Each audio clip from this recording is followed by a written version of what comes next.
Guys, how's it going? Alonzo here at Fit Life Training Studio. This is a part 2 of the core training video and how to get the most out of your core training workout, and if you're doing it correctly. So hopefully you watched that video, and I know so far, I think it's that, I want to say about 75 people watched that whole video all the way through, so that's awesome. So for those who haven't done so, by all means, go back and watch it. But anyway, today I'm going to go into one of the easiest exercises you can do, which is the plank, and I'm going to go over how to get the most out of it and then what you're probably doing wrong, right? Reason why the plank is a popular exercise because it's the easiest thing to do. It doesn't involve much coordination. It doesn't involve like making sure you're getting your shoulders back, your head up, things like that. It doesn't involve any kind of twisting of things, motion like that, right? And the sole purpose for the plank is really, to me, someone else will say something different, but to me, the purpose of the plank is to kind of get your core ready for exercise, right? Get it ready to start whatever exercise you're trying to do, whether you're doing some push-ups, whether you're doing inverted rows, a bench press, a pull-up, whatever it is, just get that core ready, right, to engage doing those exercises, right? So here, I'm going to go over a couple things I think most people do wrong doing a plank that can be easily fixed, will help you improve your plank and help you feel it in the right place, all right? So first things first, when doing a plank, understand that it is supposed to work your core, right? And you want to make sure, and when I say work your core, there's not any crunching involved, there's not any twisting or bending involved, it's just holding yourself up off the ground, which can be very beneficial when you get to your later years, if you will, into your 70s, 80s, hopefully even 90s, right? Because a lot of the most accidents happen when people fall in that age, and the core is one of the main reasons. One of course, balance and things like that, but core is very important too. Anyway, let's jump right into it. So, when doing a plank, guys, I am going to, here, let me turn this camera up so you guys can see. I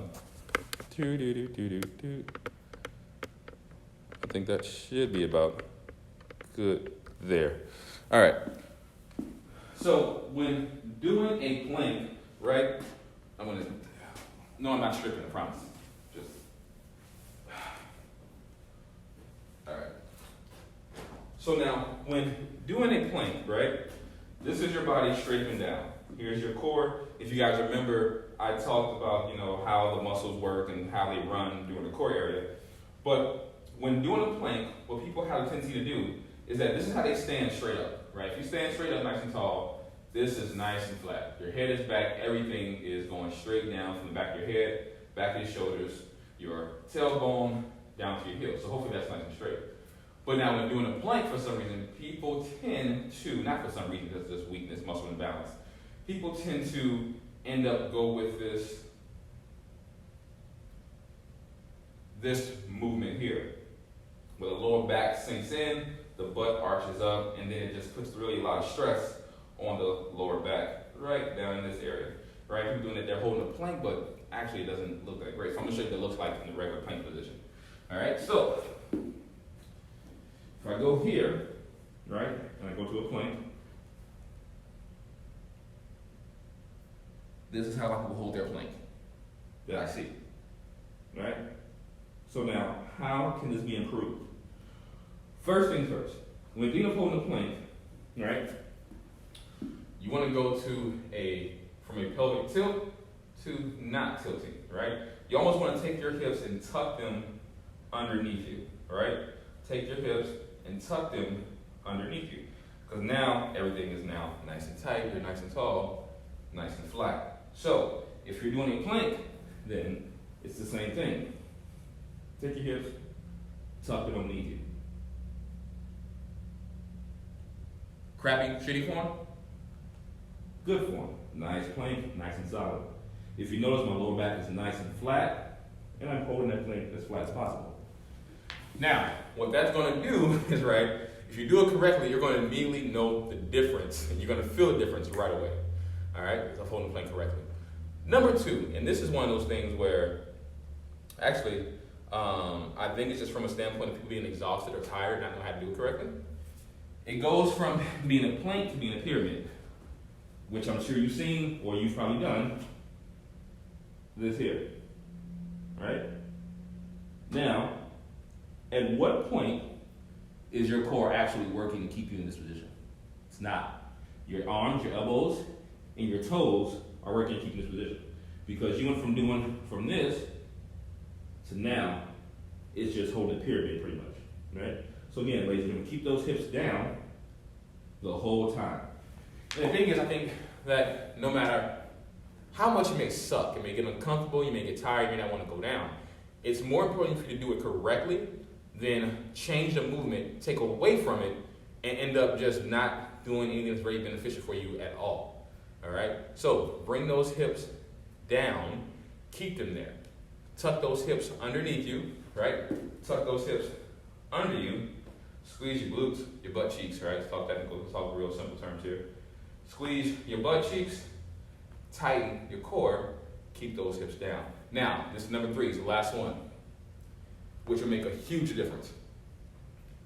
When doing a plank, right, everything is really important with how you position it, from your feet to your arms to elbows. With your feet, I'm gonna make sure you guys can see as I do this, because sometimes it can get lost here. So let me angle down, right? So with your feet are very important as well. Because when you're holding that plank, if you look at where my heels are, they're pointed going back, right? They're pointed that way. Now, by simply pushing forward on your toes, you just change that whole movement. Because now this is kind of like, it's not a relaxed, but it's a little relaxed position. But again, pushing forward on your toes, tucking those hips. Now this is a true plank, right? This is a true plank.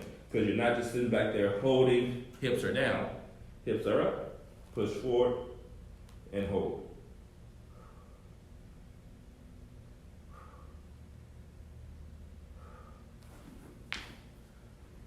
Now, for anyone who holds a plank, when you're doing it correctly, if you put it into your exercise, you don't really need to hold it more. I mean, there are sometimes, like for us, we do a fit test where it's a max time on plank. But if you're working to your exercise and it's part of your routine, right? A minute of holding that plank correctly for 1 minute can be the perfect time to get the most results from it, right? You can go 2 minutes, that's great. 2 minutes, 1 minute, start off at, and then build up from there. Now, if you can't hold a minute, that's all right. Then modify, right? Start off with maybe 10 seconds. Start off with 15 seconds. And try to just build up your time from there. All right, guys? So, again, I hope you enjoyed the video. I hope it was worth your time. And I hope you all have a great day. Lonzo at Fit Life Training Studio. Talk to you guys later.